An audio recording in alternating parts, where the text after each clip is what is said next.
Hello, my name is Dr. Joanne Rice-Avuto, and I am the Assistant Vice President of the Office of Instructional Success at Harcum College. What I'm going to show you today is an example of how a virtual class would run and the different types of platforms that teachers can use to help their class get engaged with the material. So what you're seeing right now is an example of what a Canvas course would look like once a student were to open it up on their computer.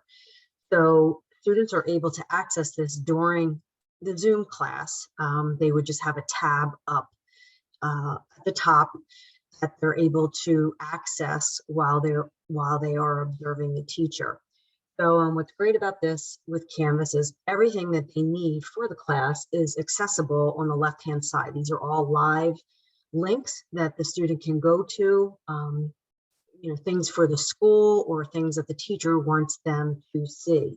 So right now, this is just the home page, and this is set in the student view. So when the student gets in here, the next thing that is on the list are announcements. And what I do is I make sure that I send an announcement to the students before class, the morning of the class, or the night before the class, just to let them know what we plan on covering in the class, and then also what the agenda is going to be, and if there's anything that they have due and or what I want them to bring to class. Next thing is their syllabus. Their syllabus is always readily available to them. So if a student were to click on that, they are able to access the syllabus at their fingertips. So there's no reason for anything to be printed out. They don't need anything printed out because they can access it right here. So, and if they want it to be in one whole screen, they're able just to use this arrow, and it opens up for them on their whole entire screen. Next are the modules. So modules are where students go to access course material for each week, or however the teacher sets it up. I set it up by week. So yesterday, my evening class, this is the example of the module of what I did during class. So what students are able to do when they're in there is they're able to just click on the live link. So if these are accessible, then they're live. If somebody hovers over it, you can see how that highlights it a light blue. So that just means that the students are able to click on it, and when they click on it, then whatever the teacher has published, this is what the student is going to see. So we were, it was Valentine's Day, so we talked about Valentine's Day and how it can be, a theme in the classroom, but also what we were planning on talking about, which are routines. And you will see that once we are in the video itself. So this is where the description is, and then the student can hit the next, or they can go back to the module button and they can see everything that they need for this evening's class is going to be in there. So if I go back to the module and I see, again, I go down to week 5, everything that they're going to need is right here. And I do, an icebreaker. It's usually a technological platform that they're going to use, and I create my own Wordles since it's very trendy right now. The students have access to Wordle, and we start that off. Then we do another technological platform called Mentimeter, and then we also do another one called Padlet. And you're going to see in the video how students access this, and then also what it looks like on their screen versus what it looks like on my screen. But if I click on Wordle, just to show you what students would be doing and what they would see. So this is Wordle, and all they do is there's a live link. So the teacher puts the live link in, so students are able to access this while we're on Zoom. They can click it there, or I also put it in the chat box. That way they have access to that too. So if they were to click on that, this is what it would look like. And this is something that we played last night. Again, it was Valentine's Day, just to get their, fingers moving and just to get their brains moving. But Wordle was love. So that's what they had access to.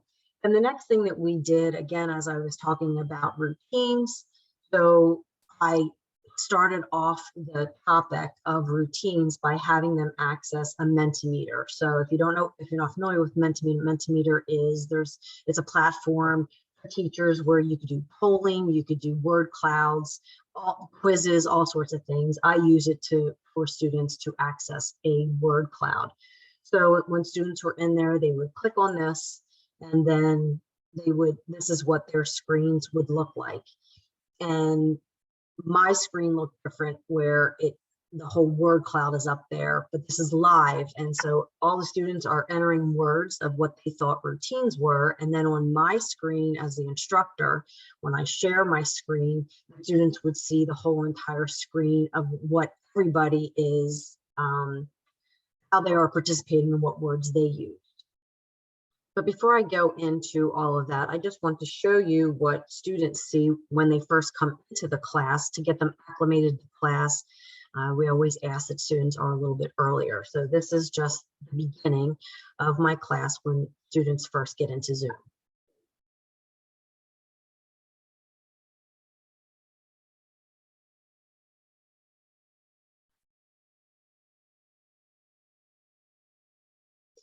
So that is just an example of what students would see when they come in. There's an agenda, so they know what is happening. I always have a timer up there, and then so students always know what comes next, which is very important for students to know that. What you'll see next is how I did Mentimeter. So this is something that students accessed. What you're looking at your screen right now is what students would see. This is their view. And then you're going to see what my view was when I share my screen, what students can see.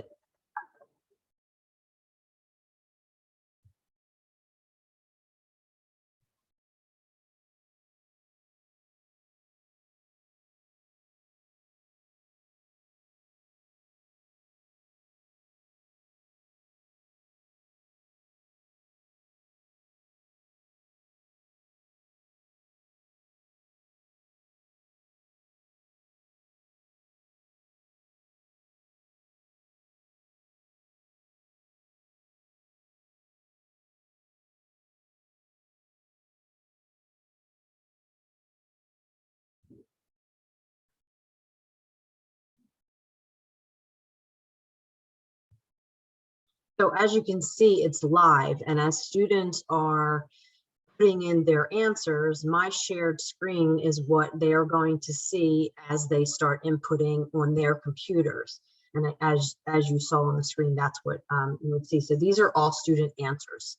And then we discuss that from there. And they were all able to access it easily by either using the live link that's in Canvas or using the live link that goes into the chat box, or they can simply there's a website that they could just go on to, which is up here, but it's actually blocked off where it says who is seeing my activity. So 3 different ways that students can access this. So now what you see on the screen is the same agenda that I had in the very beginning. I go back to this when we are on break. So students know when break time is over, because I always have a countdown here, and they can hear it when it turns on and off. And then I also play music. So I have music playing in the background. I'll just play this for 4 seconds. And then there's the bell. So this is what students see, and then they know it's time to come back to class. Next, you're going to see what the students see when I accessed the Padlet. So I asked somebody to share their screen so you can see what are they seeing on their laptops versus what I'm showing on my screen. So this is me just asking them about the different things that they are seeing on the Padlet. Everybody to see what it should look like on your screen. Okay, so here's Padlet. This is what you should be seeing. It's similar to what is on my screen. And what happens is everybody's going to see everybody's answer. So does everybody have this on their laptops? Everybody good? Yes. Okay. And I'm actually going to stop right there. Before you guys don't put any answers in yet. So that was an example of what students saw when they are engaged with material and also with the Padlet. So that was the beginning of it. And then I'm going to show you what it looks like as they participated. So with Padlet, all these plus signs means that they're able to access that, click on it, and they're able to provide an answer. So when students access the Padlet, this is what it looks like when it's completed. They are adding to this each of these lines. So they have access to not print things, but type things in as they are answering questions for me and so forth, but they also see everybody else's answers. And as you can see, that's what this is. And students enjoy doing this because they're able to access the internet. They can upload pictures. They can text, or they can write text in there as well. So these are just some of the things that I do during my virtual class, but I have written a book and it's being published with a colleague of mine, and it will be out at the beginning of the summertime. So if you're interested, there you go.